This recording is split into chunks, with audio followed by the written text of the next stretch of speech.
하나님의 말씀은 요한복음 7장 10절 말씀부터 17절 24절 말씀입니다.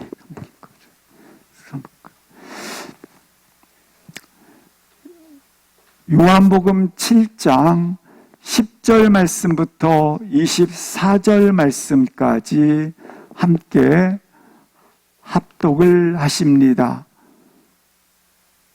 오늘 본문은 요한복음 7장 10절 말씀부터 24절 말씀이 되겠습니다. 요한복음 7장 10절 말씀부터 24절 말씀까지 함께 합독하시겠습니다. 그 형제들이 명절에 올라간 후에 자기도 올라가시되 나타내지 않고 은밀히 가시니라. 명절 중에 유대인들이 예수를 찾으면서 그가 어디 있느냐 하고 예수에 대하여 무리 중에서 수군거림이 많아 어떤 사람은 좋은 사람이라 하며 어떤 사람은 아니라 무리를 미혹한다 하나 그러나 유대인들을 두려워하므로 드러나게 그에 대하여 말하는 자가 없더라. 이미 명절의 중간이 되어 예수께서 성전에 올라가사 가르치시니 유대인들이 놀랍게 여겨 이르되 이 사람은 배우지 아니하였거늘 어떻게 그를 아느냐 하니 예수께서 대답하여 이르시되 내 교훈은 내 것이 아니요 나를 보내신 이의 것이니라. 사람이 하나님의 뜻을 행하려 하면 이 교훈이 하나님께로부터 왔는지 내가 스스로 말함인지 알리라. 스스로 말하는 자는 자기 영광만 구하되 보내신 이의 영광을 구하는 자는 참되니 그 속에 불의가 없느니라. 모세가 너희에게 율법을 주지 아니하였느냐? 너희 중에 율법을 지키는 자가 없도다. 너희가 어찌하여 나를 죽이려 하느냐? 무리가 대답하되 당신은 귀신이 들렸도다. 누가 당신을 죽이려 하나이까? 예수께서 대답하여 이르시되 내가 한 가지 일을 행하매 너희가 다 이로 말미암아 이상히 여기는도다. 모세가 너희에게 할례를 행했으니 그러나 할례는 모세에게서 난 것이 아니요 조상들에게서 난 것이라. 그러므로 너희가 안식일에도 사람에게 할례를 행하느니라. 모세의 율법을 범하지 아니하려고 사람이 안식일에도 할례를 받는 일이 있거든 내가 안식일에 사람의 전신을 건전하게 한 것으로 너희가 내게 노여워하느냐? 외모로 판단하지 말고 공의롭게 판단하라 하시니라. 아멘. 예수님의 형제들은 예수님께 명절이 되었으니 예루살렘으로 올라가라 요청을 하게 됩니다. 이 올라가라는 의미 속에는 몇 가지 의미가 담겨져 있습니다. 예수님 당신의 주장대로 당신이 메시아라고 한다면 지금이 적기라는 것입니다. 올라가서 스스로 메시아임을 증명할 수 있는 기회라는 것입니다. 가서 능력을 펼쳐 보이라는 것입니다. 당신의 영향력이 커지도록 하라는 것입니다. 당신을 알리기 위해서 갈리촌에 머물지 말고 예루살렘의 명절이므로 올라가서 기적을 보이라는 것입니다. 보임을 통해서 당신이 주장하는 대로 당신이 메시아임을 증거하라는 것입니다. 이러한 형제들의 요청에 대해서 예수님께서 2번씩이나 이렇게 말씀을 하십니다. 내 때가 아직 이르지 아니했다. 그러므로 내가 아직 올라가지 않겠다라는 것입니다. 그러나 오늘 본문에는 예수님께서 명절 중간점에 예루살렘에 오르시더라고 말씀을 하고 있다고 하는 것입니다. 왜입니까? 하나님의 말씀 때문에 그렇습니다. 사랑하는 성도 여러분, 내 결정, 내 판단, 내 모든 태도 속에 항상 하나님의 말씀과 하나님의 결정에 따를 수 있기를 주의 이름으로 기도합니다. 본문 10절을 보시겠습니다.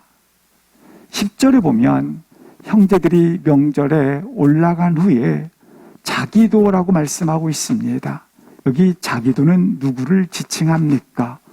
예수님께서도 올라가시더라 말씀을 하고 있는데 은밀히 올라가셨다고 말씀해 주고 있습니다. 이 본문과 동일한 그러한 부분으로 이루어져 있는 한 사건이 있습니다. 그것은 요한복음 2장에 나와 있는 가나 혼인잔치입니다. 포도주가 다 떨어지게 된지라 그때 어머니가 예수님께 나와서 이렇게 아뢰옵니다. 포도주가 다 떨어졌다. 그래서 예수님께서 이렇게 말씀하십니다. 나와 무슨 상관이 있나이까? 지금은 내 때가 아닙니다. 내 때가 아직 이르지 아니했다고 말씀을 하십니다. 그러나 조금 후에 다시 주님께서는 포도주를 만들어 주셨습니다. 분명한 것은 내 때가 아니다고 말씀하셨던 주님이 이처럼 포도주를 만들어 주셨다고 하는 것입니다. 오늘 본문도 올라가지 않으리라 말씀하셨던 주님께서 결국 명절 중간에 올라가셨다고 하는 것입니다. 왜입니까? 나는 너희들이 생각하는 것처럼 이 일을 위해서 온 것이 아니다. 포도주를 만들기 위해서 온 것이 아니다. 나는 이 일을 위해서 이 땅에 온 것이 아니다. 하나님이 나를 보내신 목적을 위해서 왔다. 그 하나님이 나를 보내신 목적은 무엇입니까? 나는 썩을 양식을 위하여 일하러 온 것이 아니라 생명의 양식, 영원한 양식, 나는 너에게 참된 진리를 전해주기 위해서 오셨다 말씀을 하고 있다고 하는 것입니다. 사랑하는 성도 여러분, 나를 보내신 이 땅의 목적을 다시 한번 분명히 할 수 있기를 주의 이름으로 기도합니다. 주님께서도 자기를 이 땅에 보내신 하나님의 목적을 분명히 하였던 것처럼 오늘 나를 이 땅에 보내신 하나님의 목적을 다시 한번 분명히 할 수 있기를 바랍니다. 오늘 형제들은 당신이 명절에 예루살렘에 올라가서 당신의 영향력을 보여줘라. 당신의 능력을 펼쳐 보여라. 지금이 성공할 수 있는 기회다. 지금이 영웅이 될 수 있는 기회다.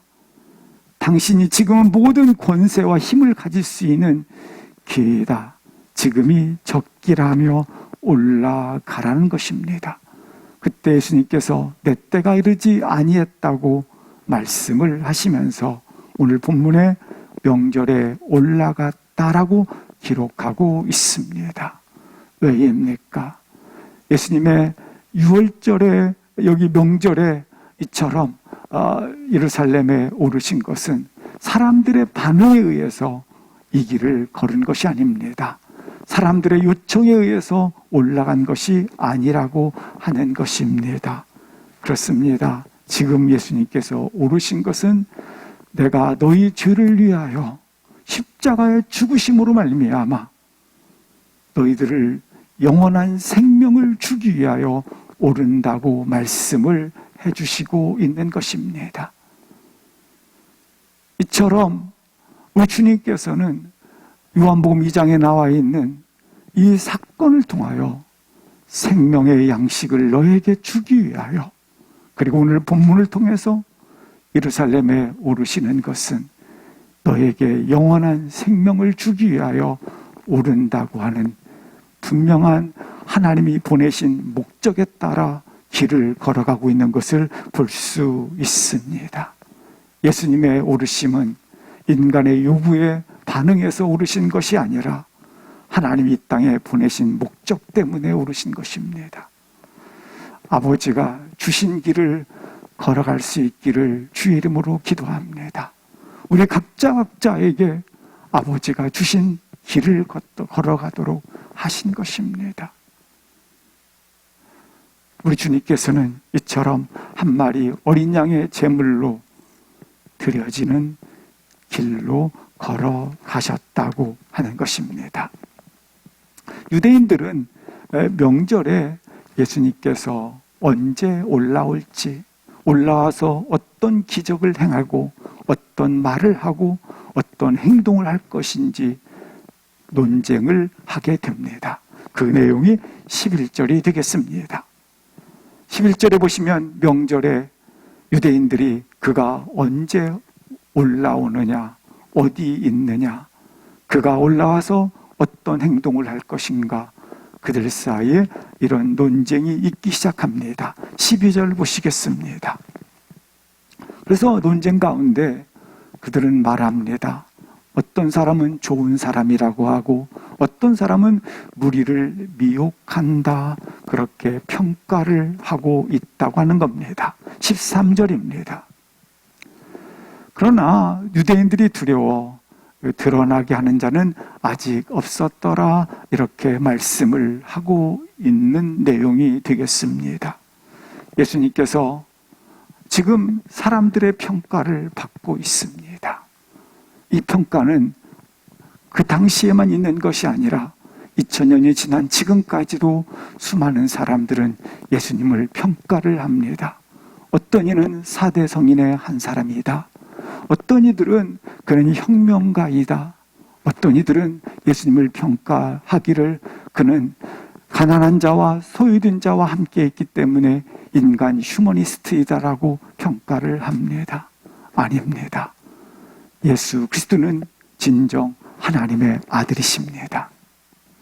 어떤 사람은 이렇게 평가를 합니다. 그는 죄인들의 친구이다, 그는 술꾼이다, 어떤 사람들은 그는 신화적 인물이다, 그는 사생하다라고 평가를 합니다. 어떤 이는 귀신의 힘을 빌어서, 바알세불 귀신의 왕의 힘을 빌어서 병든 자를 치료했던 자다, 평가도 합니다. 아닙니다. 그는 진실로 고백했던 것처럼 나의 주, 나의 하나님이십니다. 어떤 이는 베드로처럼 3번씩 부인을 합니다. 어떤 이는 도마처럼 의심을 합니다. 어떤 이는 예수를 팔아버립니다. 아닙니다. 그는 진정 나의 하나님이시며 하나님의 아들이 되십니다. 이처럼 2000년 동안 예수님에 대한 오해와 편견이 계속되어지고 있는 것을 볼 수 있습니다. 예수님께서 예루살렘에 명절 중간쯤에 올라가셨더라. 올라가셔서 어떻게 하는지 보시겠습니다. 14절 보시겠습니다. 유대 명절 중간에 예수님께서 올라가사 기적을 베풀었다, 병든 자를 고치셨다가 아닙니다. 가르치셨다라고 말씀을 하고 있습니다. 15절입니다. 가르칠 때에 유대인 무리들이 놀랍다, 놀랍게 여겼다고 말씀합니다. 놀랬다라는 겁니다. 2가지 이유 때문에 놀라게 됩니다. 하나의 이유는 이렇습니다. 유대 랍비들은 가르칠 때에 어떻게 가르쳤느냐면 자신의 지식의 탁월성과 유능성을 증거하기 위해서 자신이 가지고 있는 이러한 지식의 위대성을 내보이기 위해서 항상 이런 관례를 가졌습니다. 랍비 어떤 선생님이 이렇게 말하기를, 랍비 누구가 이렇게 말하였거늘, 이러면서 그들은 항상 자신의 지식의 위대성을 그렇게 유대 랍비들은 관례처럼 해왔던 것입니다. 그런데 예수님께서는 이렇게 말씀하십니다. 나는 생명이니라, 나는 부활이니라, 나는 길이요 진리요 생명이니라.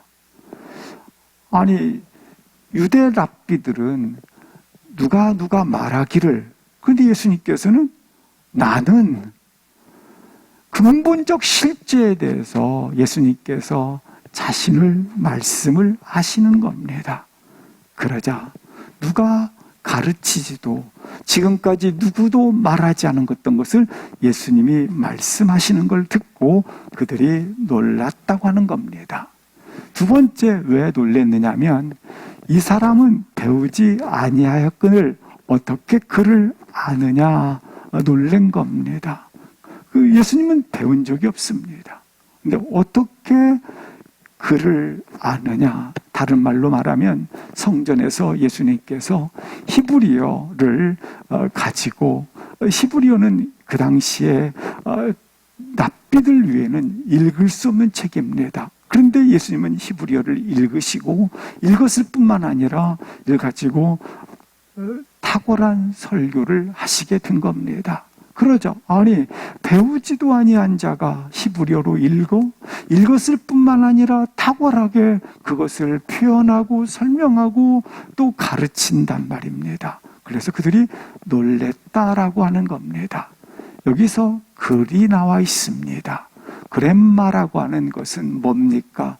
문법, 어휘력, 표현력을 말합니다. 예수님께서는 이처럼 표현력이 탁월했다라는 것입니다. 그런데 여기에서 한 가지가 빠져 있습니다. 글 속에는 뭐가 빠져 있느냐면 메시지, 다른 말로 말하면 내용이 빠져 있는 것입니다.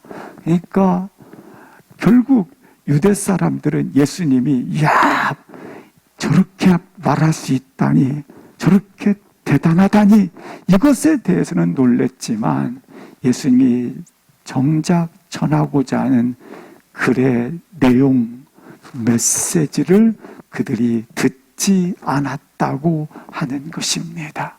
예를 들어서 이렇습니다. 하버드대를 졸업했습니다. 이야, 프로필에 경력에 있으면 역시 달라. 근데 경력이 없습니다. 50분의 강연을 어떻게 저 사람이 채울 수 있지? 내용을 들으려 하지 않고 단지 그 사람의 이러한 화려한 경력과 그리고 이것들 때문에, 이것이 없다라는 것 때문에 저 사람이 뭐가 문제야. 그래서 그 강연을 통해서 문제들을 찾으려고 한다고 하는 것입니다. 그래서 유대인들이 오늘 보니까 놀랬다 이렇게 설명을 해주고 있는 것입니다. 그래서 유대인들은 가면 갈수록 문제점을 찾기 위해서 있었기 때문에 그들은 우리 편이 아니구나, 나와 다르구나, 이렇게 문제를 찾기 시작했다는 겁니다. 그래서 16절에 예수님께서 이렇게 말씀하십니다. 합독하시겠습니다. 시작. 예수께서 대답하여 이르시되 내 교훈은 내 것이 아니요 나를 보내신 이의 것이니라. 여기 예수께서 대답하여라고 말씀을 하고 있기 때문에 유대인들의 냉소적인 질문에 대답을 한 겁니다. 어떻게 질문했습니까? 네가 글을 배운 적이 없는데 어떻게 이렇게 탁월하게 설명을 하느냐? 어떤 일이냐? 이렇게 물었지 않습니까? 그거에 대한 대답이 되겠습니다. 쉬운 편으로 말하면 예수님은 하나님은 나의 스승이다. 스승인 하나님이 나에게 가르친 것을 나는 그대로 가르쳤을 뿐이다. 이렇게 대답을 해 주십니다. 여기 유대인들은 글이라고 표현을 했는데 오늘 예수님의 대답은 교훈이라고 대답을 해 주시고 있다고 하는 것입니다. 이 글 속에는 내용이 빠져 있었던 것입니다. 그래서 예수님의 대답은 뭐가 아니라 글이 아니라 교훈이라는 겁니다. 다른 말로 말하면 메시지라는 것입니다. 나의 메시지는 내 것이 아니요 뭐가 되느니라? 나를 보내신 하나님의 것이니라고 말씀을 하고 있는 것입니다. 즉 무엇입니까? 하나님의 나라, 영생, 거듭남, 부활, 생명, 영원한 생명, 천국, 하나님의 보좌, 이 모든 것들, 이 내용들은 내 것이 아니요. 내가 이것들을 가르쳤지만 내 것이 아니요. 누구 것이니라? 아버지의 것이니라. 이렇게 지금 설명을 하고 있는 것입니다. 내 것이 아니라 나를 보내신 자의 권위로 내가 가르친 것이다. 예수님은 유대 사람들에게 가르치실 때에 나의 사상, 나의 이론, 나의 생각을 가르친 것이 아니다. 하나님의 뜻을 가르친 것이다. 하나님의 것을 가르친 것이다. 말씀하고 있는 것입니다. 사람들은 내 이론과 내 사상을 항상 주장을 합니다. 그러나 오늘 예수님은 하나님의 뜻을 선포하고 선언하고 계시는 것을 볼 수 있습니다. 따라서 이 교훈은 내가 생각해서 한 말이 아니다. 나를 보내신 자가 그 보내신 자의 것을 나는 단지 뭐 할 뿐이다? 전달할 뿐이다. 그래서 사실 설교는 개인적 생각이나 사상을 말하는 것이 아닙니다. 항상 말씀과 하나님의 것을 전달할 뿐입니다. 메시지는 그런 거예요. 어쨌든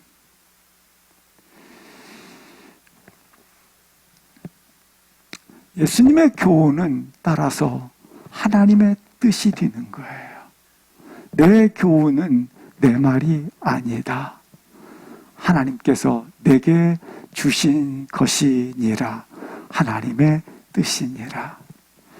그렇다면 하나님의 것인 것을 어떻게 알 수 있는가? 예수님은 세 가지를 덧붙여 설명을 해주시게 됩니다. 이게 왜 하나님의 것인가? 왜 이것이 내 것이 아니요 아버지의 것인가를 세 가지를 덧붙여 설명을 해주십니다. 17절을 보시겠습니다. 네가 어떻게 하나님의 것인지를 알 수 있는가? 보라, 하나님의 뜻을 행하면 이 교훈은 누구로부터 온 것인 것을 안다? 하나님부터 온 것임을 알게 된다. 그러니까 하나님의 뜻을 행하지 아니하면 하나님께로부터 온 것인지 모른다라는 거예요. 하나님의 뜻을 행하라. 그러면 아버지로부터 온 것임을 알게 된다. 그래서 예수님께서는 항상 아버지 뜻을 행하기를 즐겨 하셨다고 하는 겁니다. 사랑하는 성도 여러분, 하나님의 뜻을 행하기를 즐겨할 수 있기를 주의 이름으로 기도합니다. 두 번째, 어떻게 아버지 것인지를 알게 되는가? 18절 말씀을 보시겠습니다. 여기 보내신 이의 영광을 구하는다. 이 말씀은 우리는 보내신 자니까 하나님 보내셨지 않습니까? 보냄받은 자는 무엇을 구하는 자이다? 하나님의 영광을 구하는 자이다. 하나님의 영광을 구하는 자는 하나님의 것이었음을 알게 된다라는 겁니다. 그러나 사람들은 스스로 말한다라는 겁니다. 스스로 사람들은 생각한 것을 말하고 스스로 자신의 사상을 말하고, 그런데 그 스스로 말하는 것들은 실상 누구 영광을 구하는 것이다? 자기 영광을 구하는 것이다. 자기 이득, 자기가 취하고자 하는 그런 탐욕을 구하는 자가 되는 것이다.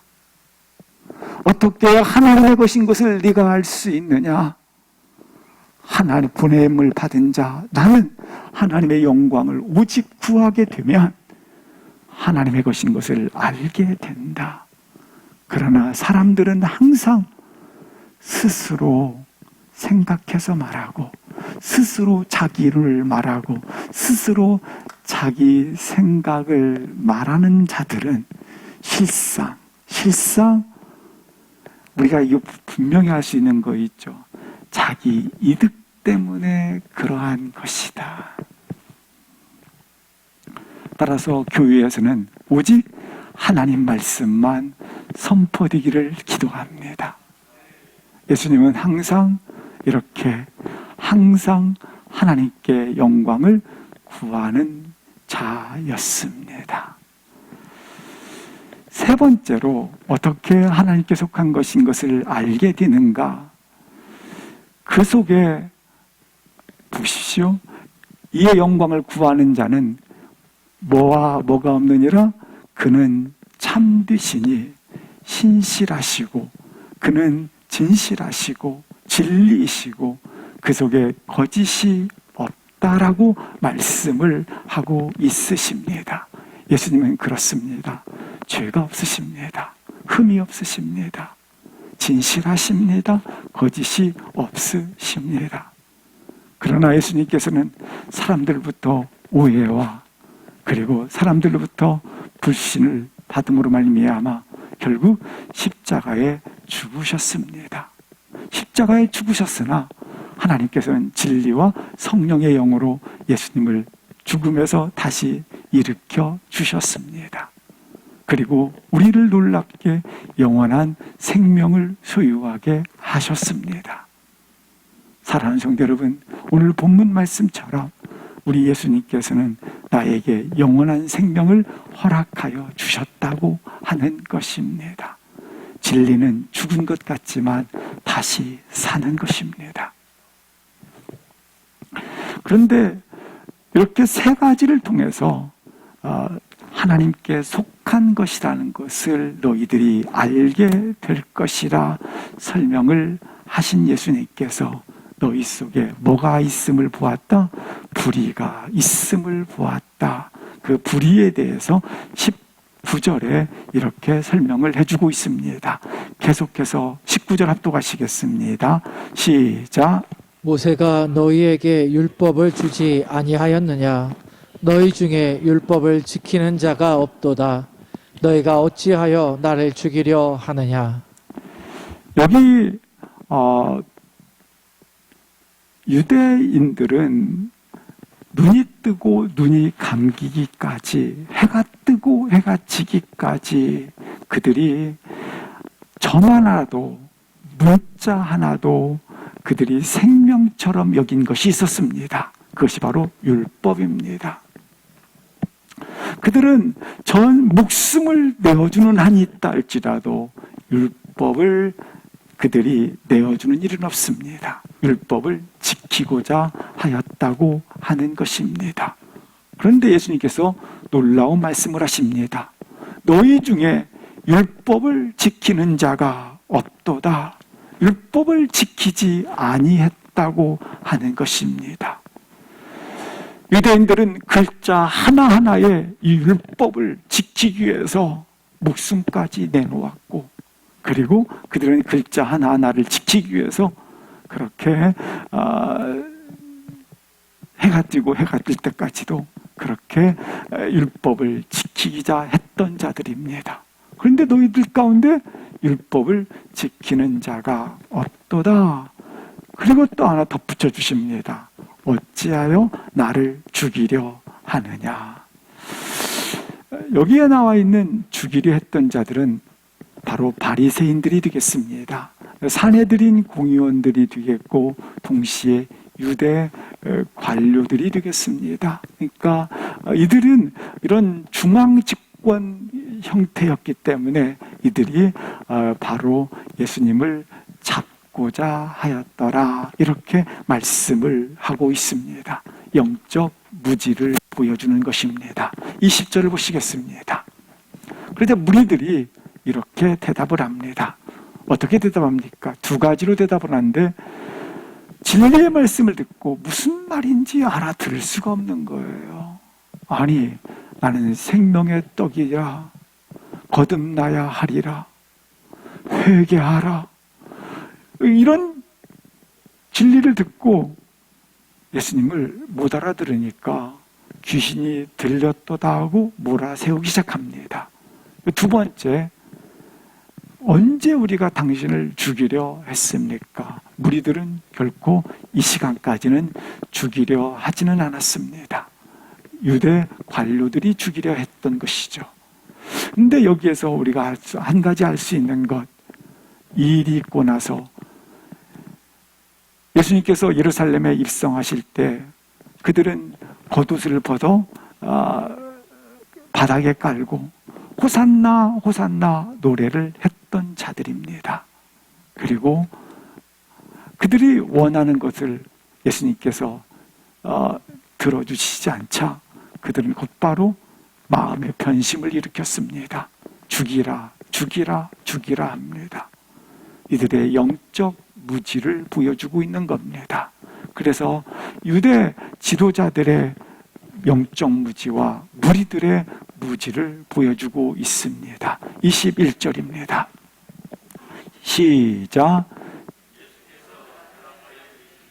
내가 한 가지 일을 행하매 너희가 다 이로 말미암아 이상히 여기는도다. 그러자 영적 무지에 있는 이들을 향해서 예수님께서 이렇게 이르십니다. 한 가지 일을 행하매, 궁극적으로 보면 예수님이 이 땅에 오신 목적은 무엇입니까? 영원 구원 아니겠습니까? 생명 살리는 일이 아니겠습니까? 한 가지 일을 행하매 구체적인 것은 38년 된 병자가 나음을 입었던 베디스다 목가의 일이 되겠습니다. 요한복음 5장 내용을 잠시 보시겠습니다.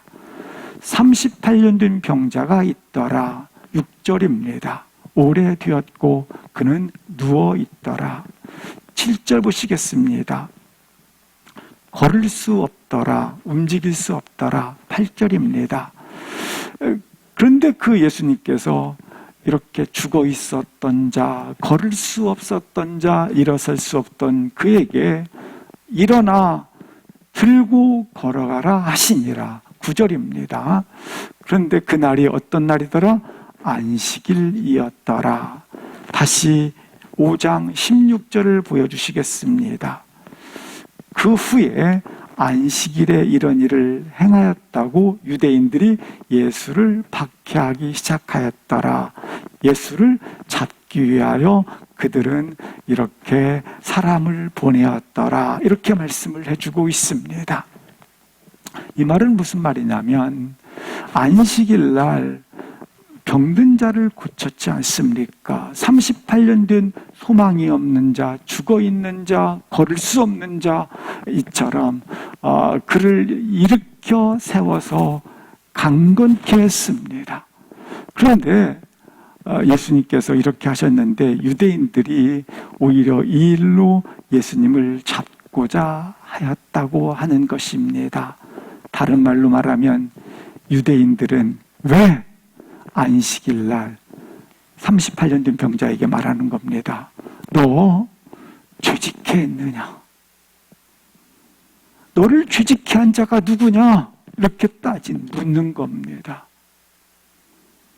그러니까 본문의 이 배경을 가지고 본문을 이해해야 되기 때문에 제가 구체적으로 설명을 드리는 거예요.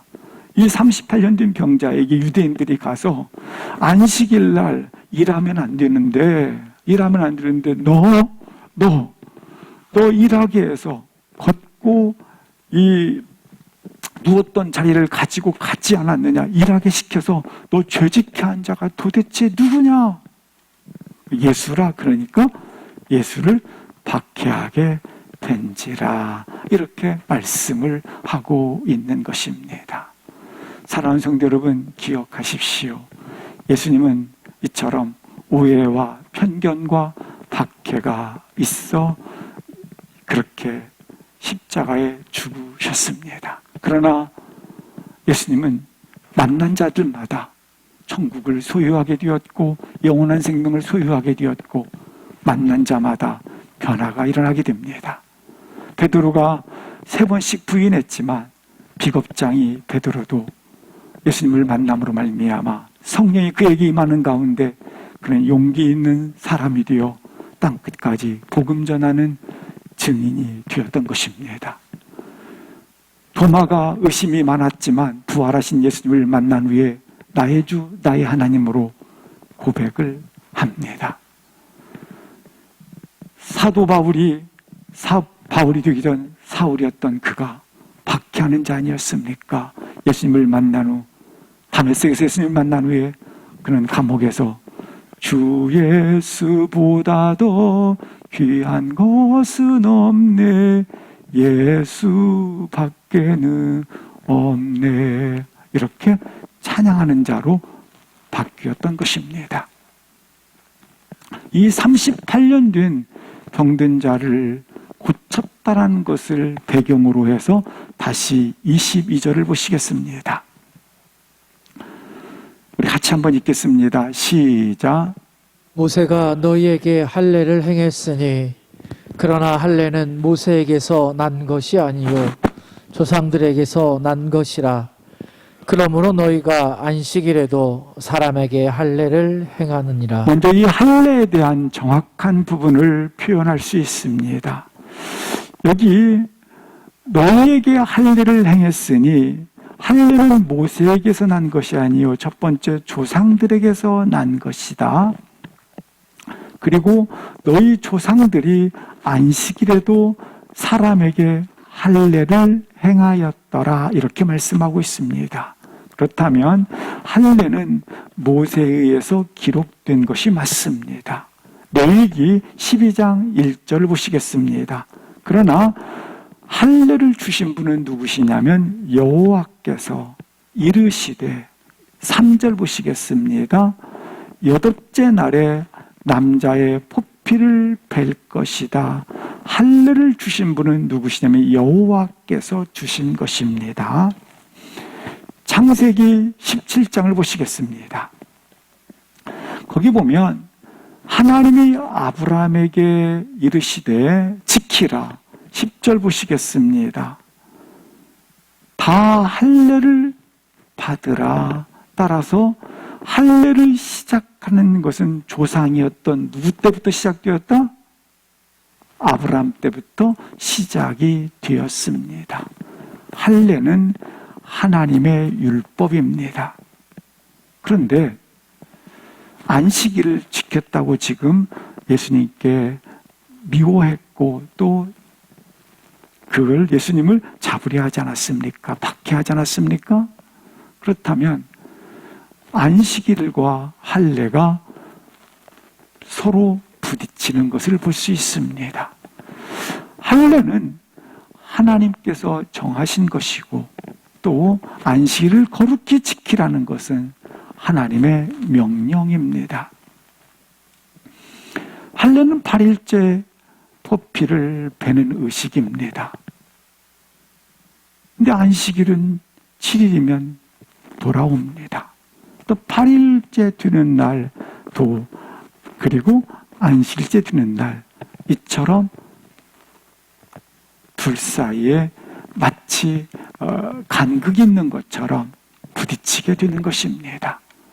그래서 할례를 지키자니 안식일을 거룩히 지키라는 것이 깨지고, 안식일을 지키자니 8일째 할례를 행하라겠는데 이게 또 깨져버리는 것입니다.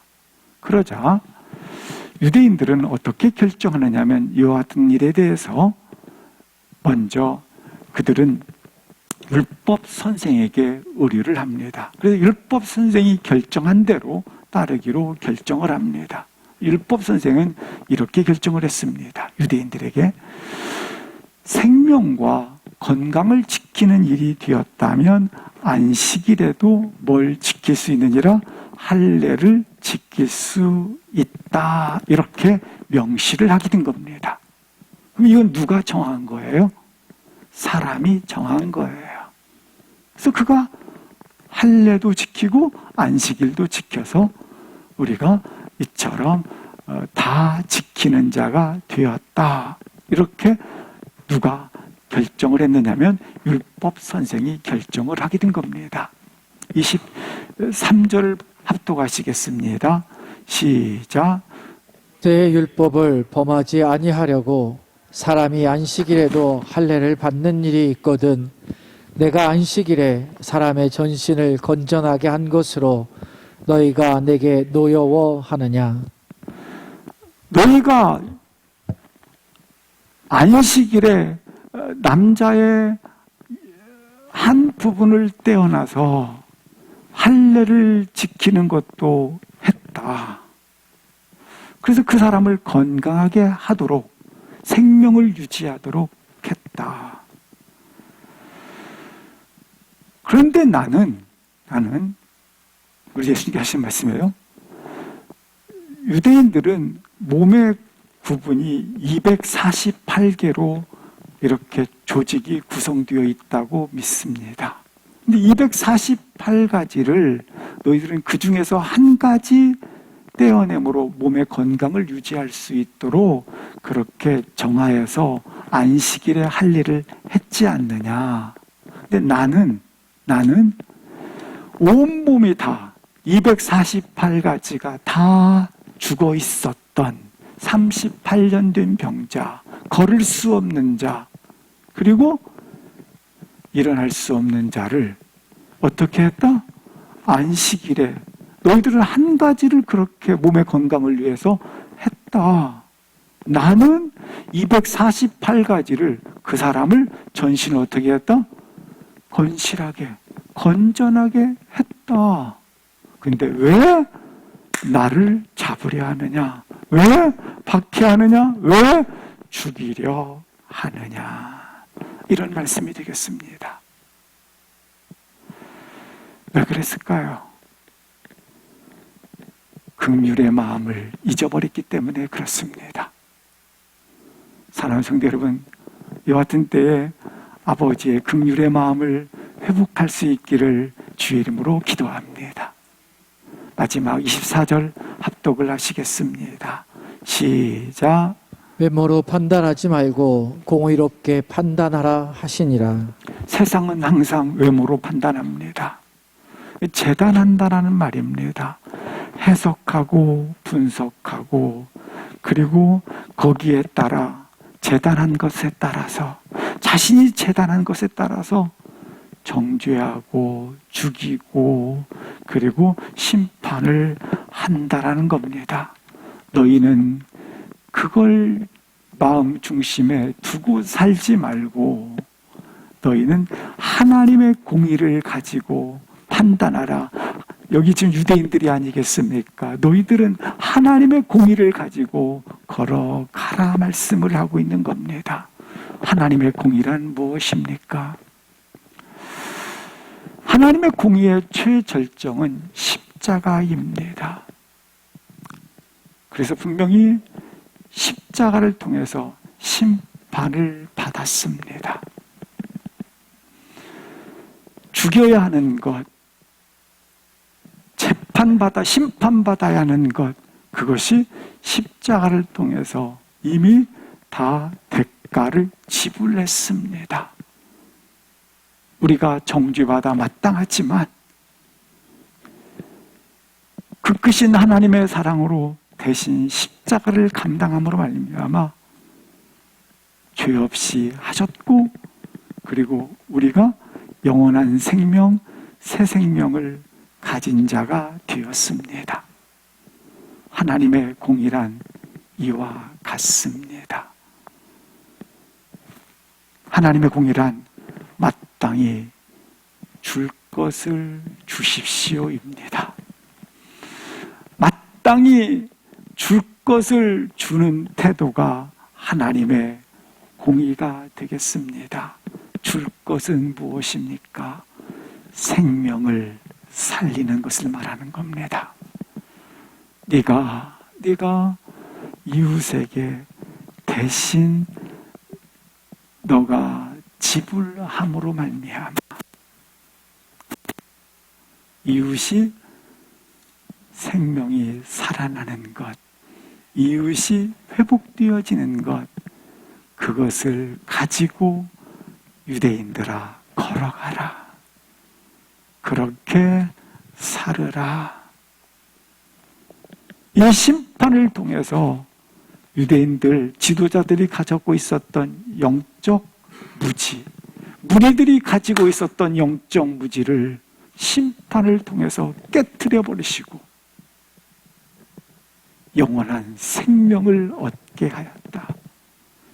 새 생명을 얻게 하였다.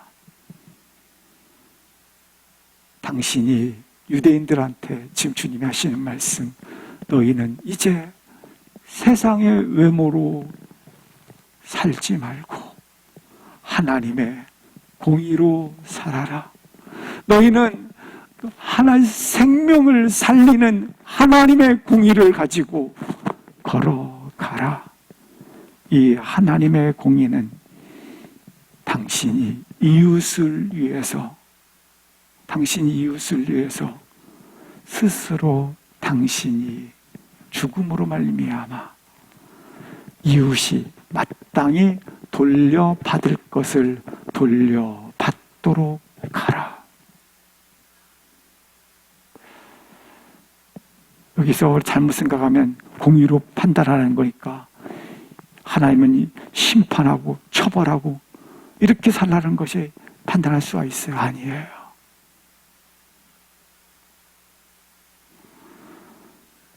이 땅은 죽음의 세력이 노도 있게 풍랑을 친 것처럼 죽음의 세력들이 휘어잡고 있습니다. 마치 마른 뼈가 메스기 골짜기에 질비한 것처럼 그렇게 마른 뼈들이 흩어져 있습니다. 죽음의 냄새가 가득 찬 이 땅을 걸어가고 있습니다. 그런데 이 땅에 반드시 나의 존재감, 하나님의 성도의 존재감, 놓치지 말아야 될 하나의 분명한 확신, 믿음, 놓치지 말아야 될 분명한 한 가지 사실, 명료하게 붙잡아야 될 한 가지 가치, 당신이 무엇으로 존재하라? 하나님의 생명을 살리는 공의로 존재하십시오입니다.